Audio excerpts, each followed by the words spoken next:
It is Christmas Day, and I am very, very sick. Filming with a phone in my hand, in my own boudoir, sweating me guts out, which is to say nothing about what my guts are doing. And really, in a year that had Gollum, Stray Souls, Rise of Kong in it, could 12 months of this show have ended any other way?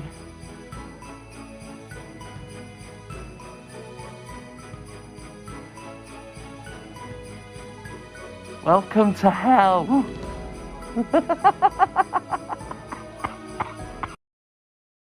Immortals of Avium! You can't accurately call Immortals of Avium uninspired despite its overwhelming and downright aggressive mediocrity. No, the problem with Immortals of Avium is that it's too inspired, being a thick grey soup of worn-out tropes and predictable plot threads pulled from any random dozen fantasy stories. The very second I saw the game's protagonist, I guessed his name was either Jake or Jack, the most common generic safest video game hero names in the business. Yeah, turns out his name is Jack, with just the K. A name that's smack dab in the middle of Jake and Jack. This moment of personal hilarity was the first and last time anything in Immortals of Avium entertained me. Every plot beat is lifted from the big book of fantasy cliches. Some people can use magic, some people can't, and so there is fantasy racism, just removed enough from reality to be politically safe for EA to publish. There's a war called the Forever War because it's a war forever, and there's an evil empire, or really all along is it you who is the bad guys all along? The video game hero called Jack didn't want to fight in the war like his idealistic friend, but then the empire destroyed his hometown and his idealistic friend died, and then he wanted to do a war after all. And also his idealistic friend didn't die, turns out she was working for the bad guys, who might all along be really the good guys all along. Its plot twists are predictable, they're really just plot affirmations, recapping shit you'd already written out in your head with 100% accuracy. The gameplay? Drivel. The big gimmick is that you shoot magic instead of guns, but I have to ask, if your magic spells control, feel and behave exactly like guns would, have you really changed anything, or is it just pointing finger guns without the fun little pew pew noises? Controls are awkward, the melee attack is disorienting, and is less accurate the closer you are to something. The dressed up FPS combat is bookended by long-winded scavenger hunts and similar overplayed environmental puzzles. The whole thing is just a tiresome distillation of every mid-shooter you've ever played in your life. The devs blame Baldur's Gate 3 for its lack of sales. If that is true, Larian Studios did two fantastic things this year.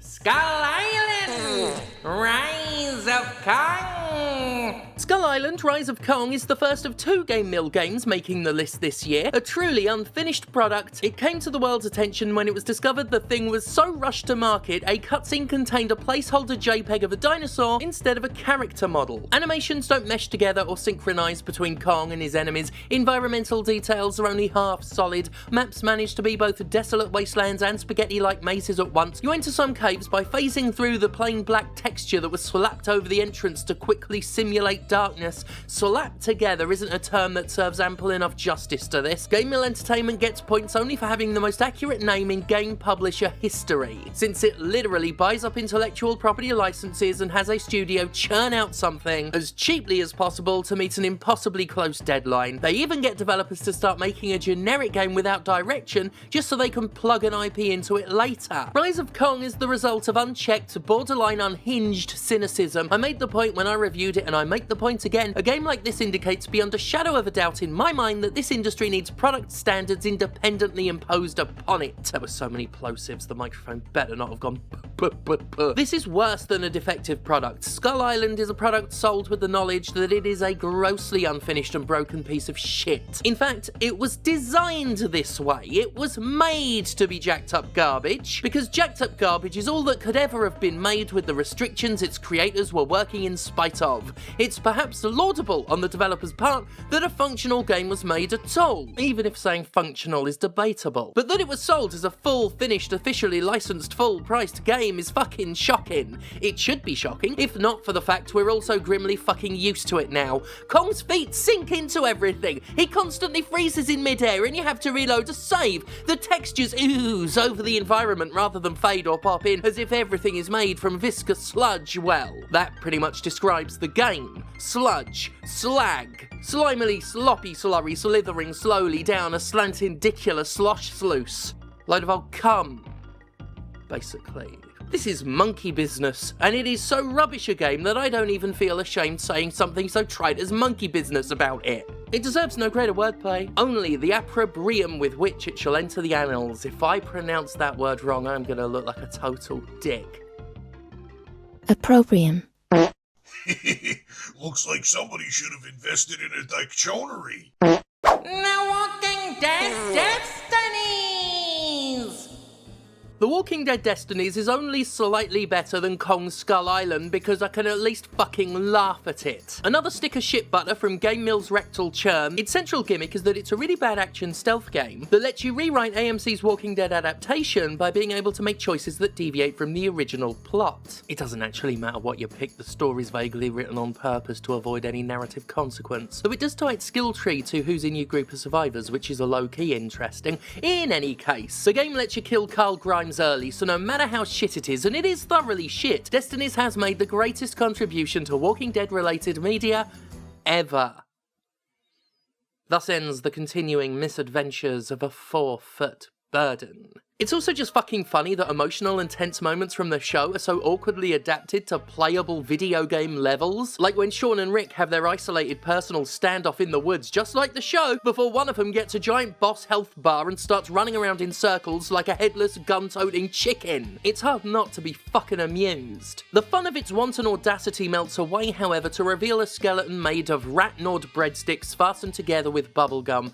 The combat is a clunky, slow-paced mess that boils down to hitting the attack button either once or twice before the insta-kill icon randomly happens and you stab a zombie or a human in the skull like it's made of Play-Doh. You'll be able to do that to a single solo enemy before you completely run out of stamina and could do next to nothing for a long time. Just long enough for a zombie to initiate a health-draining grab attack that up to 3 additional zombies can join in on and extend. Stealth was included as a prank, since zombies and people are often unavoidably placed until you upgrade an ability that lets you stand in front of their stupid faces for like several seconds. The voice actors don't even try to replicate the voices from the show, which is fine because the model artists gave up trying to make the characters look correct as well. Worse than anything you ever seen. Norman Reedus appears to be a cross between those iron-filing picture toys and a pervert. Sometimes, I think that The Walking Dead, really refers to the people and not the zombies. Yeah? Yeah, but then I think about a talented artist forced to make The Walking Dead Destinies for a paycheck and remember that some of us are deader inside than others. Redfall! Redfall. Perhaps the consummate minimum viable product. Redfall makes the list not because it's one of the worst video games in the purest sense of the word, but because so much more goes into the making of a shitty game. Look, MythForce is a worse video game than Redfall, but MythForce didn't even make this list, just barely. Redfall is a shittier game though, because it's a premium-priced Microsoft-backed game made by a studio with pedigree that is so content-poor, its presence in the retail space insults the dignity of anyone with a wallet. Redfall's gameplay, such that it is, has taken the looter-shooter concept to its most rudimentary and repetitive, an endless yet tiny loop of exploring copy-pasted houses, picking up incrementally stronger guns and shooting at the dumbest vampires I've fought outside of the gender-critical community. Yes. Great gag. The enemy AI is truly fucking stupid, so inept they qualify for Bethesda management. Yes. They forget where you are even as you shoot them, they struggle to snap out of idle mode, they just bum rush you like coked up tyrannids, and then we have all the glitches, the clipping fails, the fact it has more soft locks than Rapunzel. Fucking yes. It's an unfun, unfurnished, unforgivably underfed game from a studio that can do so much better than this. It's just a nothing game. Nothing enriching, nothing new or intriguing on offer, nothing going for it at all. And despite being clearly designed for 4-player co-op, it's friends only. Anyone who'd get 3 other people to buy in on Redfall is nobody's friend. Oh! Oh, what have we here? It's Starfield! An awkward, archaic, glitch-filled mess that falls massively short of the promise generated by too much hype and the unearned pedigree that Bethesda's coasted on for years. In any year without a massively marketed video game release, accurately describing Bethesda's incompetent complacency wouldn't be controversial. I call those periods where you can safely criticise Bethesda moments of group clarity before the hype clouds people's minds and suddenly Bethesda's good again. To me, Starfield places a cushion under the laurels its developer has rested on for a long time. Devotedly adhering to the blueprint laid out by Fallout 3, Starfield is a dated action RPG full of tired gameplay, where even the way missions are designed feels antiquated. The story in its universe treats you so much like a video game protagonist it'd be brilliant if it ever broke the fourth wall instead of breaking itself. A stranger puts you in charge of his spaceship simply because you were standing there. Every quest giver trusts you immediately with their deepest secrets, as if they know you're the hero assigned to the maintenance of their personal fucking problems. And of course, random NPCs are rude to you for no reason other than it's the 2020s current decade argument and people still think endless hostility from 1XP civilians is funny and not indicative of a universe so hateful it's not worth caring about. The enemies are so pathetic at fighting you can take down ones that are over 50 levels higher than you with a limited risk. It tries to copy the Outer Worlds' excellent charisma perks but ruins it by making them active abilities that rarely work and take longer to do than mindlessly attacking ever would. I said back in the day that the Outer Worlds proves Bethesda's redundancy. Starfield only puts a period on that statement, despite how many people who have decided now that Bethesda is good again because they got excited for product TM. Replaying Outer Worlds after Starfield demonstrates starkly how far back the latter has dragged us, ignoring through either ineptitude or contempt the many improvements made to the genre since 2008. I was attacked while on the dialogue screen, and now I can't move. Wait, what's that smell? Ah, smells like Bethesda. Almost heaven, West Virginia, Blue Ridge Mountains, Shenandoah River. Life is all there, older than the trees, younger than the mountains, blowing like the breeze. Country roads, take me home to the place I belong. West Virginia, Mountain Mama, take me home. Country roads. Let me know if you need help with anything. Oh my, You'll have to excuse me man with all the has runs mixed my up in a husband's been making. I should be taking better care of my customers. It's difficult to get He's any angry rest. at for For paying off protection, neon spares zone. their dignity so far. They apparently I think my husband certainly disagrees with Just his no frankly. idea. Say He said they that don't want to he see comes those back, ones goes I back, doubt him goes about back. the I don't last think he's time. listening. I'm sorry, I have to Country roads, take me home to the place I belong. West Virginia, Mountain Mama, take me home, country road, take me home, country road, take me home, country road, take me home,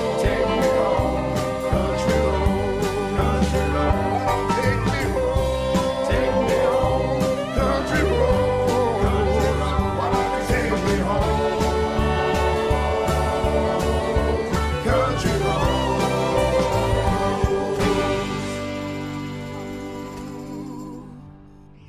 The last day! Death Zone Survival! It made its name as a shameless rip-off of The Last of Us, but even that was too high praise for this jump-top asset flip. Aside from a single character model, the similarities between Naughty Dog's work and The Last Day Dead Zone Survival begin and end with a piece of artwork and use of the word last in the title. Yes, the girl you escort in this 30-minute game looks strikingly like Ellie, but otherwise this is a bargain basement's basement zombie shooter asset flip that belongs among the throng of rightly ignored asset flips spewed up onto Steam daily. But it skittered its insectoid way to the Switch's eShop, and in conjunction with its false outer appearance, it got treated like a real thing. The last day is obviously crap, just obviously crap. I said it takes half hour to finish, but that doesn't account for all the soft locks. The AI of the girl you escort is clearly fucking depressed because it does not want to live. It's hideous, bad to play, its writing seems AI generated, and it might actually be the girl's AI. It was never not going to be shit, but far worse is the fact it was so fraudulent it pretended to rip something off because plagiarism was too much effort. That's next level lazy. I'm almost impressed. No, only joking, I'm fucking disgusted. Gangs of Sherwood! Shitwood.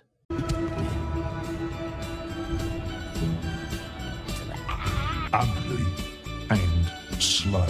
I would milk you.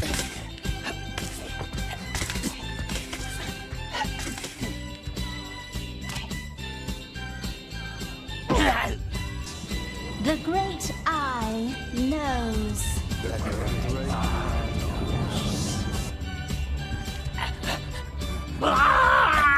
Little Gollum got bread.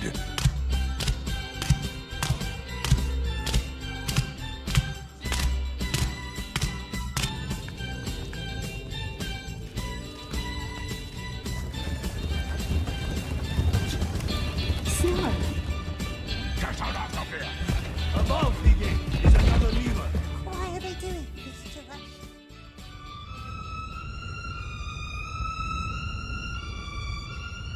I would milk you.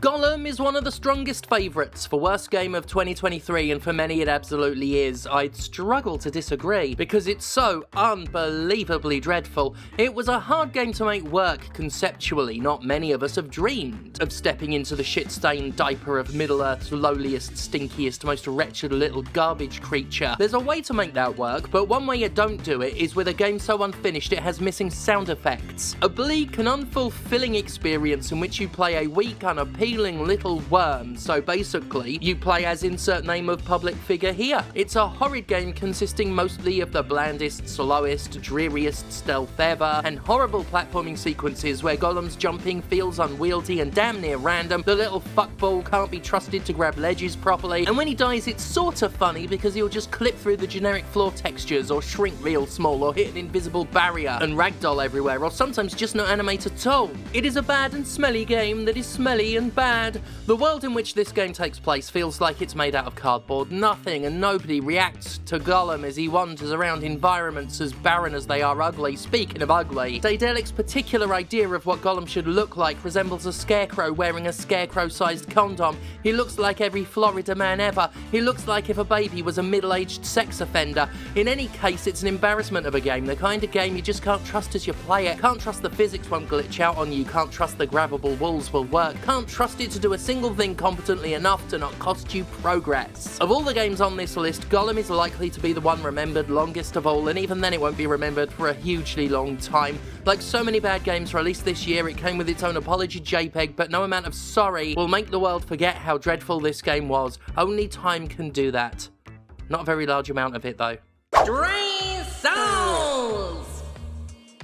Stray Souls shares some similarities with The Last Day. Both are controversial horror games, swindling their way into press coverage based on pretensions of pedigree. Both have no business getting the credibility their console store listings lent them, and both are shit-tier asset flips that have no business being bought by anybody with good taste. Considering most of the people who bought this one did so to support the game director's shitty racist and transphobic beliefs, I'd say we're pretty safe on the good taste front. A gibberish story is the closest thing this game gets to originality, since the assets are otherwise culled from the Unreal store and pulled together to form a barely working, incoherent disaster. Very similar to insert name of public figure here.